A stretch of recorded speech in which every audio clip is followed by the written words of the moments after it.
हरे कृष्णा। तो आज का श्लोक है चौथे अध्याय का 40 नंबर श्लोक। तो जैसा कि मैंने पहले बताया कि पिछले वर्ष में हम लोगों ने देखा था कि कौन व्यक्ति दिव्य ज्ञान प्राप्त कर सकता है, और आज हम लोग देखेंगे कौन व्यक्ति दिव्य ज्ञान प्राप्त नहीं कर सकता है। ठीक, श्लोक पढ़ते हैं। अज्ञश्च अश्रद्धधानश्च संशयात्मा विनश्यति नायं लोको अस्ति न परो न सुखं संशयात्मनः। अज्ञश्च अश्रद्धधानश्च संशयात्मा विनश्यति नायं लोको अस्ति न परो न सुखं संशयात्मनः। ठीक, देखते हैं, पढ़ते हैं, संस्कृत देखते हैं। अज्ञ, अज्ञ मतलब प्रभुपाद जी लिख रहे हैं यहाँ पे मूर्ख, यानी अज्ञ मतलब वो व्यक्ति जिसको शास्त्र का ज्ञान है ही नहीं, जो शास्त्रों को नहीं जानता है। ठीक, ये हो गया पहले कैटेगरी का आदमी जो दिव्य ज्ञान प्राप्त नहीं कर सकता है। वो कौन है? अज्ञ। अज्ञ मतलब जिसको शास्त्रों के बारे में कुछ पता ही नहीं है। ठीक, अब है दूसरा अश्रद्धाधानश्च। शास्त्र जानता है, इंटरेस्टिंग है, शास्त्र जानता है लेकिन जानने के बाद भी उस पर श्रद्धा नहीं। ठीक, अज्ञा मतलब जिसको शास्त्रों का ज्ञान है ही नहीं। ठीक, दूसरा है अश्रद्धाधाना, जिसको शास्त्र सब कुछ पता है, सब कुछ लोग कोट करेगा धड़ाधड़ धड़ाधड़, लेकिन श्रद्धा नहीं है उस वचनों पर, शास्त्रों पर श्रद्धा नहीं है। ठीक, तीसरा है संशयात्मा, जो संशय करता रहता है। तो ये तीन कैटेगरी का व्यक्ति विनश्यति, विनश्यति मतलब अपने परम कल्याण को प्राप्त नहीं कर पाता है। और परम कल्याण क्या है? भगवान की भक्ति, भगवान से अपने संबंध के बारे में ज्ञान या भगवत प्रेम। ठीक, तो तीन कैटेगरी के लोग क्या है? एक अज्ञ जो शास्त्रों को नहीं जानता है, और एक है जो शास्त्रों को जानता है फिर भी श्रद्धा नहीं है, और संशय आत्मा जो डाउट ही करता रहता है, उसको बहुत सारे संशय। ठीक, नायम लोको अस्ति, ना अयम नहीं उसको, लोको अस्ति इस लोक में, इस जगत में, नायम लोको अस्ति ना उसको इस जगत में, ना परो ना जो आगे वो किसी भी लोक में जाएगा, जहां भी वो जाएगा, ना सुखम उसको कभी सुख की प्राप्ति नहीं होगी। बात समझ में आ रही? ये तीन कैटेगरी के लोग हैं, उसको ना इस समय सुख की प्राप्ति होगी, नायम लोको, जिस भी वो इस जगत में, इस समय जिस भी जगत में है वो, जैसे मान लीजिए पृथ्वी मान लेते हैं, जैसे हम लोग जहाँ पर हैं, उसको यहाँ पे सुख प्राप्त नहीं होगा। और जहां भी वो मृत्यु के बाद जहां भी वो जाएगा, ना परो, जहां भी वो जाएगा, परा मतलब अदर, जहां भी वो कहीं जाएगा उसको ना सुखम, सुख नहीं मिलेगा। इंटरेस्टिंग है, बहुत इंपॉर्टेंट श्लोक है। तो उसको कहीं भी सुख प्राप्त नहीं होगा, ना अभी ना बाद में। क्यों? संशय आत्मनः, आत्मनः का मतलब होता है मन, उसका मन संशय से युक्त है। तो जिसका मन संशय से युक्त है वो व्यक्ति कभी सुख की प्राप्ति नहीं कर सकता, ना अभी ना बाद में। ठीक, बड़ा इंटरेस्टिंग है। अब एक और इंटरेस्टिंग बात, क्या हम संशय नहीं रख सकते हैं? क्या क्या ये बात भगवान बोल रहे हैं कि हम संशय नहीं रख सकते हैं? क्या भगवान ये बोलना चाह रहे हैं? मतलब भगवान क्या ये बोल रहे हैं कि जो मैं बोल रहा हूं उसको मानो तुम, और अगर तुम नहीं मानोगे विनश्यति, तुम्हें परम कल्याण प्राप्त नहीं होगा। तो भगवान क्या ऐसा बोल रहे हैं कि तुमने अगर संशय किया ना मेरी बात पे, तुरंत विनश्यति, मतलब तुम्हें परम परम कल्याण प्राप्त नहीं होगा, तुम्हें तुम्हारा विनाश हो जाएगा।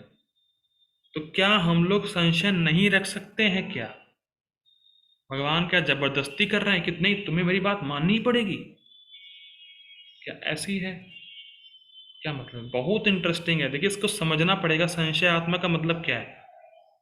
क्या हमें कोई डाउट नहीं हो सकता? क्या क्या भगवान ऐसा बोल रहे हैं कोई डाउट मत करो, जबरदस्ती मेरी बात मानो? क्या ऐसा कहना चाहते हैं भगवान? इसको ध्यान से समझना पड़ेगा। संशय आए उसमें कोई प्रॉब्लम नहीं, लेकिन संशय रहे ये प्रॉब्लम है। इसमें दोनों में डिफरेंस समझ पा रहे हैं? संशय आए तो कोई प्रॉब्लम नहीं है। क्यों? क्योंकि वो तो बुद्धि का लक्षण है। संशय आना या कोई बात समझ में नहीं आना, ठीक है, तो बुद्धि पे डिपेंड करता है व्यक्ति के, वो कितना समझ रहा है, कितनी समझावट है उसकी। लेकिन नहीं समझ आया और पूछा, वो ठीक है, वो चल जाएगा। नहीं समझ में आया और पूछ लिया, वो ठीक है। लेकिन संशय आया और उसको बढ़ाता चला गया, ये दिक्कत है। मेरी बात समझ में आ रही है? संशय आया इसमें कोई दिक्कत नहीं है, लेकिन संशय रहे हमेशा, ये दिक्कत है। ठीक। अब मेरा एक और प्रश्न है, जिन्होंने चौथा अध्याय मेरे साथ पढ़ा होगा, मतलब जो स्टार्टिंग पढ़ी होगी, अर्जुन ने भी चौथे अध्याय की स्टार्टिंग में, इस अध्याय की स्टार्टिंग में संशय प्रस्तुत किया था, वो भी भगवान की बात पे। किसी को याद है कि वो संशय क्या था? प्रभु जी, अर्जुन बोले थे कि ये मतलब आप जो बोल रहे हैं भगवान वो सही है, पर मेरे समझ में नहीं आ रहा है। ओके, ठीक है, आप कुछ बोली, लेकिन वो संशय क्या था? अर्जुन का संशय क्या था? उसने पूछा क्या था भगवान से? प्रभु जी, वो आपने कहा कि यह ज्ञान आपने पहले सूर्यदेव को दिया, पर यस, हम दोनों तो सेम एज के हैं। यस, संशय ये था। थैंक यू माता जी। संशय ये था, ठीक, कि आप कह रहे हैं कि आपने ये ज्ञान सूर्यदेव विवस्वान को दिया है, लेकिन मैं तो देख रहा हूँ कि आपकी ये जो मेरी है सिमिलर है, आप तो अभी हुए हैं और सूर्यदेव विवस्वान तो बहुत पहले हुए हैं। तो अर्जुन ने संशय किया, पर संशय का प्रस्तुतिकरण, संशय को प्रेजेंट करने का तरीका क्या अर्जुन ने दिखाया? चर्चा मैंने की थी पहले वहां पर। अर्जुन को संशय आया, लेकिन उसका अर्जुन ने अपना संशय भगवान के सामने प्रेजेंट कैसे किया, वो तरीका क्या था? किसी को याद है?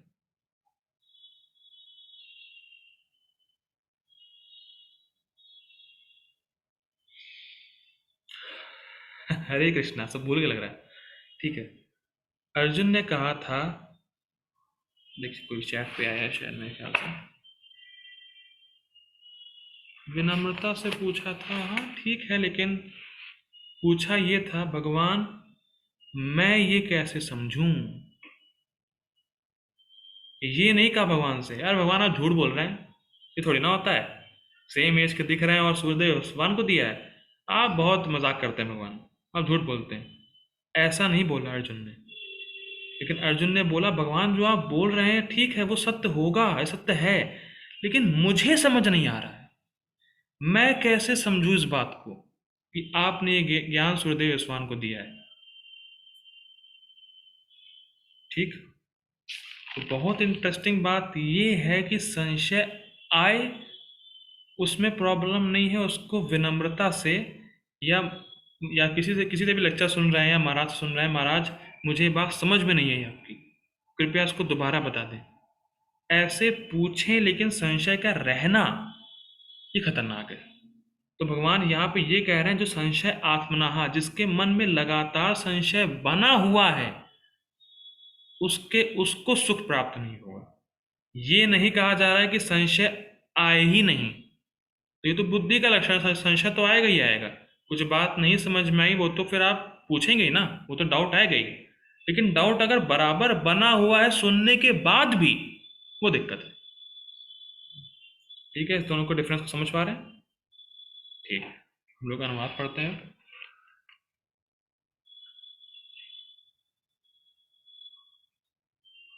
किंतु जो अज्ञानी, अज्ञ तथा श्रद्धा विहीन, अश्रद्धाना व्यक्ति शास्त्रों में संदेह करते हैं, वे भगवत भावना अमृत नहीं प्राप्त करते, अपितु नीचे गिर जाते हैं, विनश्यति। संशय आत्मा के लिए ना तो इस लोक में नायम लोको अस्ति, ना ही परलोक में कोई सुख है, ना नायम लोको अस्ति ना परो ना सुखम। ठीक, क्लियर हो रहा है? गीता भूषण टीका। ज्ञान प्राप्ति की योग्यता और इसके फल का वर्णन करके भगवान अब उस व्यक्ति का वर्णन कर रहे हैं जो इस ज्ञान के लिए, बहुत बड़ी मिस्टेक हो गई है लिखने में, ज्ञान के लिए अयोग्य है। यहाँ योग्य लिखा है, इसका अयोग्य होगा, माफ कीजिएगा।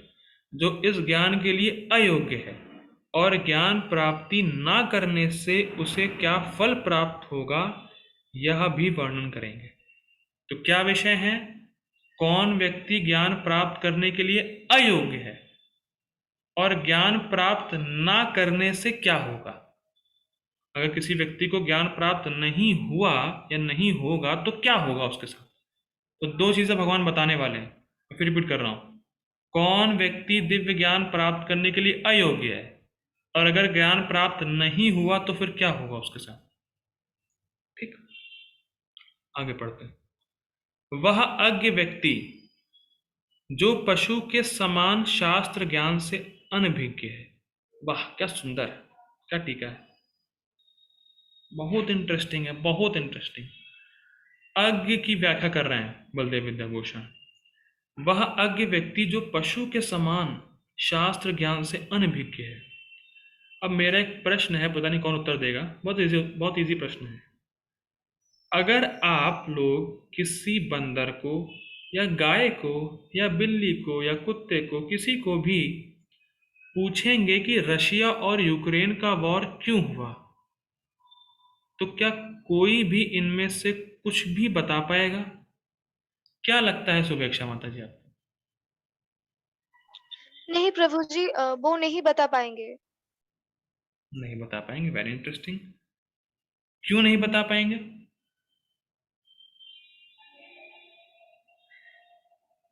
क्यों नहीं बता पाएंगे? क्योंकि उनको इतना बुद्धि नहीं है। बुद्धि नहीं है, ओके। और कोई उत्तर?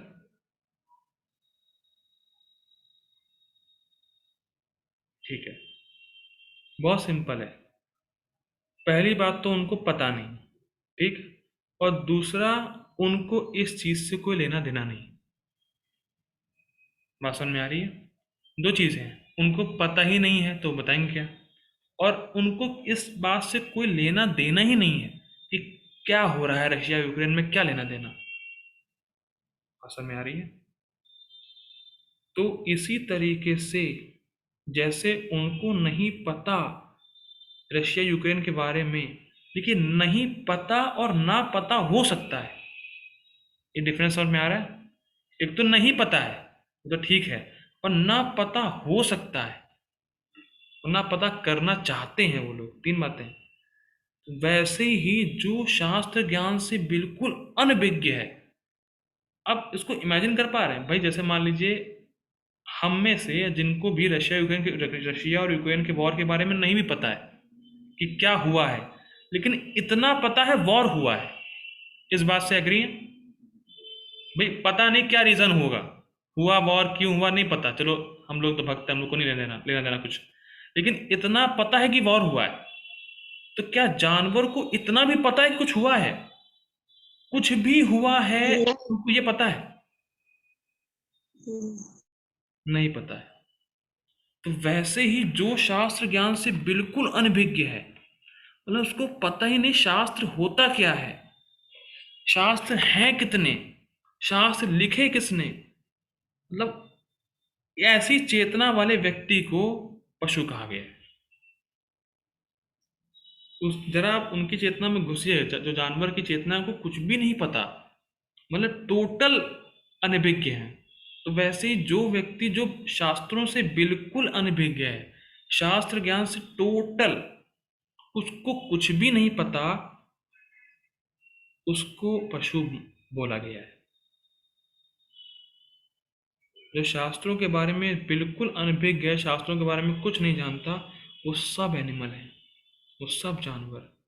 और प्रभुपाद जी तो बोलते हैं 99% of people are living like animals. हो सकता है वो डिग्री होल्डर हो, मैं पीएचडी, मैं डॉक्टर, मैं फलाना, मैं धमाका, but they are all animals. ठीक, इंटरेस्टिंग है। और प्राय आप जिनसे मिलेंगे, बाहर के लोगों से अगर आप मिलेंगे, उनको शास्त्रों के बारे में कुछ भी नहीं पता होता, और अगर आप उनको प्रीच कर रहे हैं तो इट्स जस्ट लाइक कि आप किसी एनिमल को प्रीच कर रहे हैं। ये बात समझ में आ रही है? जिसको शास्त्र के बारे में कुछ नहीं पता, अगर आप उनको प्रीचिंग करेंगे या प्रीचिंग करते हैं तो इट्स जस्ट लाइक कि वो एनिमल ही हैं। आप एनिमल को प्रीचिंग कर रहे हैं, लेकिन उनमें ये अच्छी बात है कि वो इस चीज़ को समझ सकते हैं, जबकि वास्तविक जानवर नहीं समझ सकता है। वो जानवर की तरह है लेकिन जानवर नहीं है फिलहाल। लेकिन वास्तविक जो है वो जानवर, वो तो समझ ही नहीं सकते, और ये समझ सकता है फिर भी नहीं समझ रहा है तो जानवर है। कुछ पॉइंट्स आपको समझ में आ रहा होगा मेरे ख्याल से। ठीक, तो वो पशु की तरह है। क्यों? क्योंकि बस वो इन 4 चीज़ों में ही फंसे हैं, और 4 चीज़ों के बारे में ही प्रश्न उत्तर करते हैं। क्या 4 चीज़ें? आहार, निद्रा, भय, मैथुन। ईटिंग, स्लीपिंग, मेटिंग, डिफेंडिंग, बस इनसे आगे उनका दायरा ही नहीं है। जो जो अज्ञ व्यक्ति है, बात समझ में आ रही है? आगे कोई दायरा ही नहीं है इन 4 चीज़ों के अलावा। ठीक, तो इसी, और पशु का भी यही काम है, इन 4 चीज़ों के बाहर वो सोच नहीं सकता। तो इसीलिए जो शास्त्रों का ज्ञान जिसको नहीं है उसको पशु के समान बोला गया है। ठीक, तो पहला व्यक्ति कौन है? जो अज्ञ है। उसको पता ही नहीं है कौन भगवान, कौन गोलोक वृंदावन क्या है, कहाँ जाना है, क्या भक्ति होती है, कुछ भी नहीं पता, उसको बोला गया अज्ञ। ठीक, यह पशु के समान। आगे पढ़ते हैं। ठीक है, अनभिज्ञ है। ठीक है, पहला कैटेगरी। या वह व्यक्ति जो शास्त्र का ज्ञान तो रखता है परंतु उसमें श्रद्धा नहीं है। ठीक, हाँ, एक और इंटरेस्टिंग बात रह गई अज्ञ व्यक्ति में। जो अज्ञ व्यक्ति होगा उसको ये भी पता नहीं कि कौन सा कर्म करने से कौन सा फल आएगा या कौन सा फल प्राप्त होगा। बात समझ में आ रही है?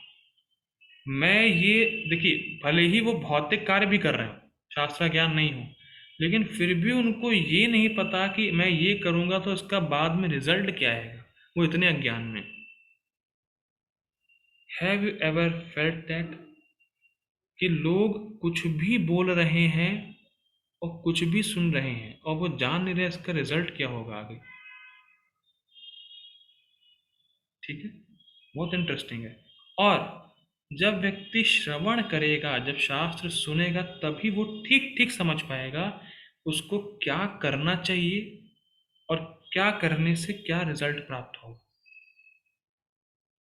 ठीक है, तो ये बहुत इंपॉर्टेंट है। जो, क्योंकि जो जानवर होता है उसको कुछ लेना देना नहीं होता है, वो कहीं भी कुछ भी कर सकता है, वो करता ही है। असल में आ रही है? कहीं भी कुछ भी कर सकता है और करता ही है। तो वैसे ही जो अज्ञ है वो समझ नहीं पाता कि मैं ये कार्य कर रहा हूं तो इसका आगे रिजल्ट क्या होगा। वो टोटली अनभिज्ञ, टोटल अज्ञ है। ठीक है, ये भी इंटरेस्टिंग पॉइंट है। आगे पढ़ते हैं।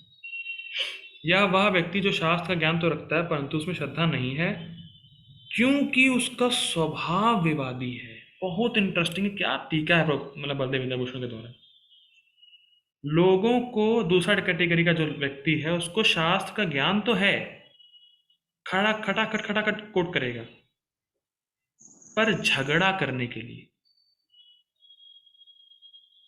आपको ऐसे लोग मिले जब आप प्रीचिंग करें या किसी को बताएं, अरे ये तो कितनी बार पढ़ लिया है, और श्लोक कोट करते हैं और विवाद करते हैं आपसे, अरे तो तुम बोल रहे हो सब गलत है, देखो ये लिखा है, ये सही है, देखो ये सही है, वो सही है। ऐसे लोग से पाला पड़ा आप लोगों का? अगर आप शास्त्र की कुछ भी बात बताओ, अरे तुम क्या समझाओगे, मैंने तो सब पहले ही पढ़ रखा है, कंठस्थ कर रखा है। और पता कुछ भी नहीं, और विवाद करने में नंबर 1। ठीक, ऐसा आप लोगों से आप शायद, मेरे ख्याल से आपको सबका अनुभव होगा कि आप अगर बताएं, अरे भक्ति करनी चाहिए, शास्त्रों में लिखा है भक्ति, अरे भैया कर्म योग करना चाहिए, कर्म करो, फल की चिंता मत करो, कर्म ही पूजा है, फलाना ढमाका, शास्त्र कोट कर देंगे।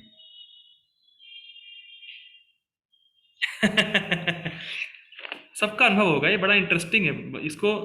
यस प्रभु जी, बहुत लोग बोलते हैं कर्म करना चाहिए, कर्म ही सब कुछ है। और कुछ लोग कोट भी कर देंगे, सबसे बड़ी बात तो ये है, और उस पर विवाद बहुत करेंगे। देखो मैं कह रहा हूँ वह सही है, तुम जो कह रहे हो सही नहीं है, ये सही है, वो सही है, और जबकि जो वो कह रहे हैं उसको वो खुद ही पालन नहीं कर रहे हैं। बात समझ में आ रही है? जो वो कह रहे हैं उसको वो खुद ही पालन नहीं कर रहे हैं, बस विवाद करने में नंबर 1, तर्क करने में, लड़ने में, बहस करने में नंबर 1। बहुत ज्यादा मतलब दिखना चाहिए, जो मैं बोल रहा हूँ दिखना चाहिए, तब उसमें रस मिलेगा। कैसे लोगों को हमने देखा होगा, पक्का ऐसे होते ही हैं कि जहां अपनी इंद्रिय तृप्ति बचानी हो तुरंत श्लोक कोट कर देंगे। देखो देखो राम जी ने ये किया, राम जी ने वो किया, देखो गीता में ये लिखा है, ये लिखा है, वो लिखा है, सब करना चाहिए। और असली मतलब को तोड़ मरोड़ के पेश करेंगे, जिससे कि उनकी अपनी इंद्रिय तृप्ति हो जाए बस। और सही ज्ञान जो देगा उस पर विवाद करेंगे, नहीं तुम सही नहीं बोल रहे हो, तुम गलत बोल रहे हो। ये सब सब हो ही रहा है आजकल मार्केट में। ठीक है, जैसे इसमें बहुत सिंपल एग्जांपल समझ लीजिए, भाई कोई दवाई है आपके पास, ठीक, आपको कोई बीमारी है, कोई आपको दवाई ला के दिया, अगर आपको उस दवाई पर श्रद्धा ही नहीं है कि काम ये करेगी कि नहीं करेगी, कोई फायदा दिखाएगी नहीं दिखाएगी, तो आप उसको लेने वाले ही नहीं हैं।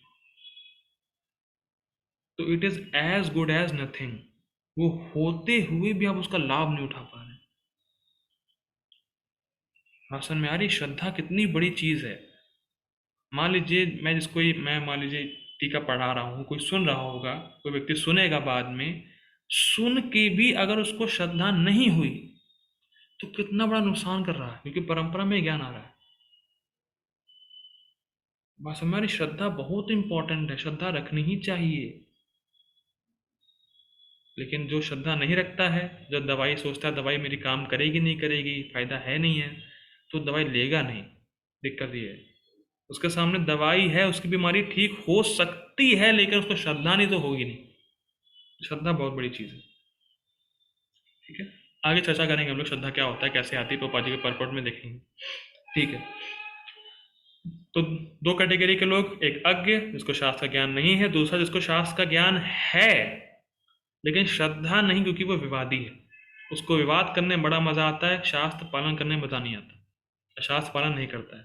ठीक, या ऐसा व्यक्ति जिसकी श्रद्धा तो है, ये और खतरनाक है, जिसकी श्रद्धा तो है परंतु फिर भी उसे संशय है कि वह सिद्धि प्राप्त करेगा या नहीं।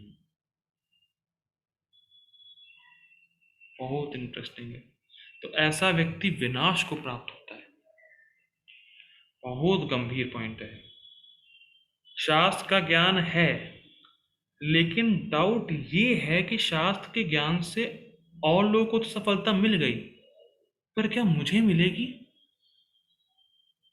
मैं इतना काबिल हूं कि मुझे सफलता मिलेगी? ये डाउट। और जैसे हम लोग देखते भी हैं, पता नहीं आप लोगों को पता होगा, श्रीमद् भागवत का जो श्रवण है उसको सुनने का प्रभाव क्या है,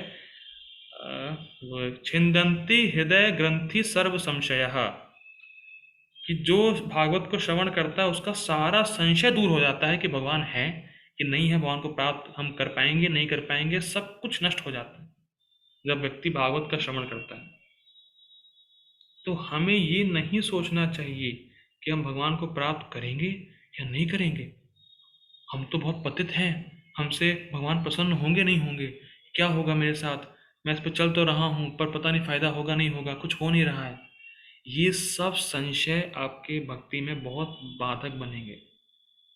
संशय नहीं होना चाहिए। एक भक्त बता रहे थे, हम ऐसे पथ पर हैं जिसमें हमारी कभी हार हो ही नहीं सकती। और प्रभुपाद जी में नेक्टर ऑफ इंस्ट्रक्शन में लिखते हैं, devotional service is so powerful that it will drag you to success. भक्ति आपको सफलता की तरफ लेके ही जाएगी, खींच लेगी। आप नहीं भी जाना चाहेंगे, सफलता को प्राप्त आप नहीं करना चाहेंगे, लेकिन फिर भी आप प्राप्त हो ही जाएंगे। भक्ति इतनी पावरफुल। ठीक, तो कभी हमारी हार हो ही नहीं सकती। इसमें कन्विंस रहना चाहिए हम कि हम ऐसे पथ पर हैं, ऐसे प्रामाणिक क्या कह सकते हैं पाथ पर हैं जहां हमारी कभी हार हो ही नहीं सकती। हो सकता है हम लोग गिर जाएं, मुंह फूट जाए, या फिर बैंडेज लगा के फिर खड़े होकर पे चलना है, हार नहीं माननी। तो मैं बार बार बोलता हूँ, फिर रिपीट करूँगा, एक बात समझ लीजिए, जिससे ज़्यादा भक्ति नहीं हो सकती, मान लीजिए किसी व्यक्ति से ज़्यादा भक्ति नहीं हो सकती है, जितनी हो सकती है उसको रेगुलर करें। इसको प्रभुपाद जी बोलते हैं nectar of devotion. What is needed, जितनी आपसे हो सकती है। ये नहीं कहा जा रहा बहुत भक्ति करते रहना है, नहीं हो पा रहा है, ठीक है, जितनी आप करने में सामर्थ्य है, जितना आपका सामर्थ्य, जितना आप कर सकते हैं उसको रेगुलर करें। ये बात है, रेगुलरिटी है सो मच पावर। जितना आपसे हो सकता है उतना करें, उतना लेकिन डेली करें। ये बहुत, और कभी डाउट नहीं करें कि क्या मुझे सफलता प्राप्त होगी नहीं होगी। अच्छा, मैं एक प्रश्न कर ही लेता हूँ। ओके, हरे कृष्णा प्रभु जी, आपको मेरी आवाज आ रही है? हरे कृष्णा प्रभु जी। प्रभु जी, क्या मैं आत्मा हूँ? क्या लगता है आपको, क्या मैं आत्मा हूँ? क्या आप आत्मा है? हाँ। क्या हमारी क्वालिटी में कोई डिफरेंस है? नहीं।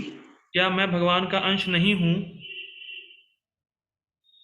नहीं, ऐसा नहीं क्या आप भगवान के अंश नहीं हैं? है। तो जब हम दोनों जीव आत्माएं, हम दोनों भगवान के अंश हैं, और जब भगवान ने हमें कोई उपाय दिया है, तो ऐसा कैसे हो सकता है कि वो आप पे काम करेगा, मुझ पे काम नहीं करेगा? फॉर एग्जाम्पल ऐसा कह सकते हैं, मान लीजिए किसी दो व्यक्ति को बीमारी सेम है और डॉक्टर ने दवाई लिख के दी, तो ऐसा कैसे हो सकता है कि एक पे असर होगी दूसरे पे असर नहीं होगी? वो दवाई तो उस बीमारी को ठीक करने के लिए है ना, इरिस्पेक्टिव ऑफ वो है कौन व्यक्ति। क्लियर हो रहा है? हमारी बीमारी अविद्या की है, हम अपने स्वरूप को भूले हुए, भगवान को भूले हुए, भगवान से अपने संबंध को भूले हुए हैं। तो इस बीमारी को ठीक करनी है ना, उसके लिए दवाई दी जा रही है। तो वो दवाई से जब लोग ठीक हुए हैं, तो आप क्यों नहीं ठीक होंगे जबकि बीमारी सेम है? बात समझ में आ रही है? तो संशय कभी नहीं होना चाहिए कि मैं सिद्धि को प्राप्त करूंगा नहीं करूंगा, और लोग तो कर गए। कि और लोग की जो बीमारी थी वही आपकी बीमारी है, और वही हम सबकी बीमारी है, तो सबके लिए ही दवाई सेम है। और प्रभुपाद जी लिखते भी हैं, अच्छा डॉक्टर वही होता है जो अपनी दवाई को बार बार चेंज ना करे। मेरे ख्याल से उनकी योगा, स्पिरिचुअल योगा बुक है, उसमें प्रभुपाद जी लिखते हैं। ठीक, आगे पढ़ते हैं। मैं बहुत धीरे धीरे जा रहा हूँ, लेकिन बहुत इंटरेस्टिंग टॉपिक है आज। ठीक, आगे पढ़ते हैं। इसका अर्थ है कि वह अपने सच्चे स्वार्थ से च्युत हो जाता है। जिसको संशय है उसको बताया जा रहा है, विनश्यति का अर्थ बताया जा रहा है यहाँ पे, कि विनश्यति मतलब वो अपने सच्चे स्वार्थ से च्युत हो जाता है, सच्चे स्वार्थ को प्राप्त नहीं कर पाता है। और सच्चा स्वार्थ है क्या? भगवान का प्रेम या भक्ति, वो उसको नहीं मिल पाएगी। ठीक, इन सबों मतलब 3 कैटेगरी के लोग बताए गए।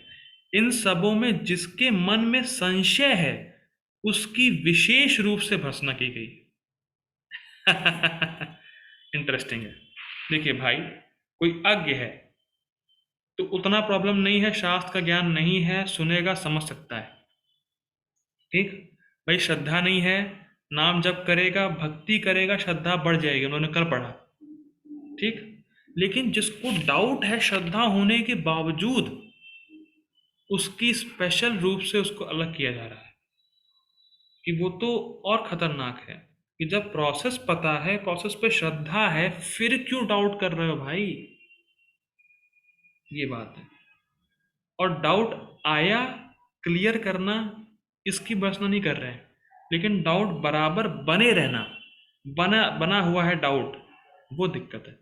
इस संशय आत्मा को इस प्राकृत लोक, जो इस भौतिक जगत में, और परलोक में कहीं भी सुख प्राप्त नहीं होता। ठीक, तो हमारे पास, ठीक है, करते हैं। देखिए, एक बात आप लोग नोटिस कर रहे होंगे कि हमें प्रभुपाद जी की बात पे सहज श्रद्धा हो रही है। पसंद में आ रही है? मान लीजिए मैंने अभी कोट किया कि प्रभुपाद जी अपने बुक में ही लिखते हैं, प्रभुपाद लेक्चर में ही बोलते हैं, तो आपको सहज श्रद्धा है प्रभुपाद जी के वचनों पे, प्रभुपाद जी बोल रहे हैं, सही बोल रहे होंगे। सहज श्रद्धा है, ऑटोमेटिक स्वाभाविक श्रद्धा है।